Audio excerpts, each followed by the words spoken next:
Hello, traders and investors. This is Dr. Ishant Luthra on behalf of KDI Advisory. Welcomes you all to the Daily Equity Podcast. लगातार दूसरे दिन Nifty में एक अच्छी तेजी हमें देखने को मिली। निफ्टी की जो हमारी प्रीवियस क्लोजिंग थी 24,339, उसके मुकाबले स्टार्टिंग थोड़ी सी नेगेटिव साइड पर रही। 24,140 का हमें एक दिन के दौरान लो देखने को मिला, लेकिन वहां से एक अच्छी रिकवरी निफ्टी में हमें देखने को मिली, जहां पर 24,484 का दिन के दौरान एक हाई लगा और लगभग दिन के हाई पर 24,454 के आसपास निफ्टी बंद होता हुआ दिखाई दिया। ओवरऑल 127 पॉइंट के गेन्स हमें निफ्टी में देखने को मिले, जो कि 0.52% पॉजिटिव गेन्स के साथ निफ्टी बंद हुआ। वहीं अगर हम बैंक निफ्टी की बात करें तो बैंक निफ्टी में 2% की शानदार तेजी देखी गई। प्रीवियस क्लोजिंग जो हमारी थी वो 51,259 के लेवल पर थी। उसके मुकाबले 52,354, लगभग 1,000 पॉइंट से ऊपर के गेन्स हमें बैंक निफ्टी में देखने को मिले। 52,284 पर बैंक निफ्टी की क्लोजिंग रही। एडजस्टेड क्लोजिंग बैंक निफ्टी की 52,320 के लेवल पर रही। वहीं अगर हम फिन निफ्टी की बात करें तो फिन निफ्टी की प्रीवियस क्लोजिंग 23,861 के लेवल पर रही थी, और जो दिन के दौरान हमें एक लो देखने को मिला वो 23,800 के लेवल का था। उसके बाद फिन निफ्टी ने दिन के दौरान 24,380 के करीब का एक हाई बनाया और 24,357 पर करीब 2% की तेजी के साथ लगभग 500 पॉइंट्स की पॉजिटिव गेंस के साथ फिन निफ्टी बंद होता हुआ दिखाई दिया। यूएस मार्केट्स की अगर हम बात करें तो डाउ जोन्स फ्लैट ट्रेड कर रहा है, लेकिन एस&पी 500 और नेस्डेक में अच्छे पॉजिटिव गेन्स हमें देखने को मिल रहे हैं। गिफ्ट निफ्टी की अगर हम बात करें तो गिफ्ट निफ्टी बिल्कुल on A flattish note trade करता हुआ दिखाई दे रहा है। वेडनेसडे को हमारी बैंक निफ्टी की एक्सपायरी है, लेकिन उससे पहले बात कर लेते हैं निफ्टी की। निफ्टी वापस लगातार दूसरे दिन एक अच्छे पॉजिटिव गेन्स के साथ बंद हुआ। निफ्टी की जो हमारी क्लोजिंग रही वो 24,466 के लेवल पर रही। निफ्टी के जो रेजिस्टेंस हमें इसके बाद देखने को मिलेगा 24,500 और 24,600 के लेवल पर देखने को मिलेगा। वहीं निफ्टी का सपोर्ट 24,250 और 24,150 के लेवल पर रहेगा। बैंक निफ्टी की अगर हम बात करें तो 50 डेज एक्सपोनेंशियल मूविंग के काफी अच्छे डिस्टेंस बनाकर ट्रेड करता हुआ आज दिखाई दिया और क्लोजिंग भी दी।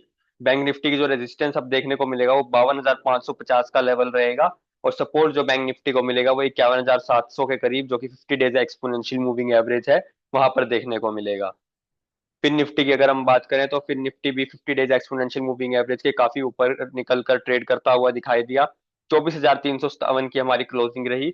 फिर निफ्टी का जो रेजिस्टेंस देखने को मिलेगा वो 24,400 और 24,500 के लेवल पर रहेगा। फिर निफ्टी का सपोर्ट 24,100 के लेवल पर रहेगा। निफ्टी के ऑप्शन डाटा की अगर हम बात करें तो 24,000 पर हाईएस्ट पुट ओपन इंटरेस्ट है और हाईएस्ट कॉल ओपन इंटरेस्ट 25,000 के लेवल पर है। हाईएस्ट वॉल्यूम पुट हमें 24,200 के लेवल पर देखने को मिला, तो वहीं हाईएस्ट वॉल्यूम कॉल 24,300 के लेवल पर देखने को मिला। Fresh open interest on the put side 23,700 के लेवल पर बनता हुआ दिखाई दिया। Fresh open interest on the call side 27,500 के लेवल पर ऐड हुआ। निफ्टी का पुट कॉल रेशियो 0.92 पर है। बैंक निफ्टी की अगर हम बात करें तो 2% की अच्छी खासी तेजी देखने को मिली हमें। 52,320 के लेवल के आसपास हमारी क्लोजिंग रही। 50,000 के लेवल पर हाईएस्ट पुट ओपन इंटरेस्ट है, तो वहीं 53,000 के लेवल पर हाईएस्ट कॉल ओपन इंटरेस्ट है।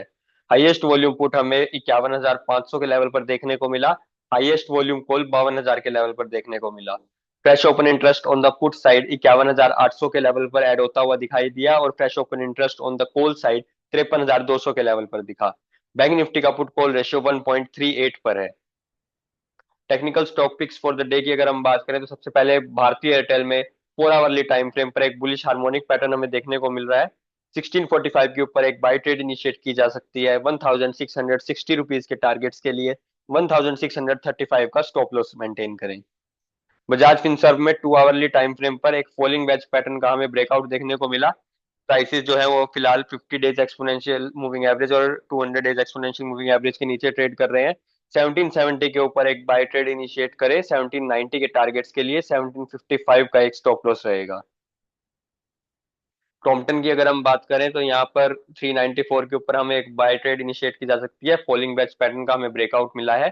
398 रुपीज का हमारा इस ट्रेड के में टारगेट रहेगा। 390 रुपीज के स्टॉप लॉस के साथ इस ट्रेड को हम इनिशिएट कर सकते हैं। आइशर मोटर में आवरली टाइम फ्रेम पर एक फॉलिंग वेज पैटर्न का हमें ब्रेकआउट देखने को मिला। 4,880 रुपीज के ऊपर एक बाय ट्रेड इनिशिएट की जा सकती है 4,930 रुपीज के टारगेट्स के लिए। स्टॉप लॉस हमारा इस ट्रेड में रहेगा 4,850 रुपीज का। Thank you.